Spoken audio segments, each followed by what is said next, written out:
রোজা শুরু হওয়ার আগে থেকে একটা কথার প্রচলন অনেক বেশি শোনা যায়। বাড়ির ছোট মেয়েদের দায়িত্ব থাকে শরবত বানানোর, আর বাড়ির বড় মেয়েদের দায়িত্ব থাকে ইফতারি ভাগ করার। আমি কিন্তু বাড়ির বড় মেয়ে, সেই হিসাবে বাড়ির ইফতারি ভাগ করার দায়িত্বটাও আমারই ছিল এবং আমি বরাবরই ছোটবেলা থেকেই পালন করে আসতাম এই দায়িত্বটা। আর এখন অফিসে এসে এই দায়িত্বটা আবার আমি পেলাম। আমি যতদিন ধরে ইভিনিংয়ে ডিউটি করতেছি, ততদিন ধরেই ইফতারিতে ছোলা মুড়ি মাখানোর দায়িত্ব এবং চিড়াটা মাখানোর দায়িত্বটা আমারই। ওটা আমি মাখাই এবং আমি ভাগ করি।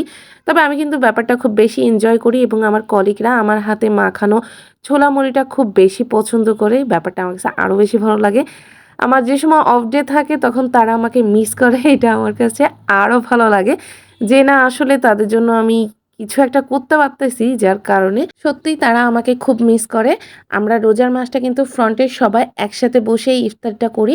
এটা আমার কাছে প্রচণ্ড ভালো লাগে। আমি ১ম দিকে ভাবছিলাম যে অফিসে ইফতারিটা আসলে কিভাবে করব, কোথায় বসে করব, এটা নিয়ে আমার একটু চিন্তা ছিল।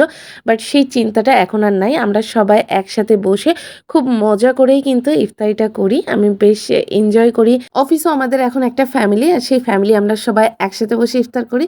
Thanks to my all lovely colleagues.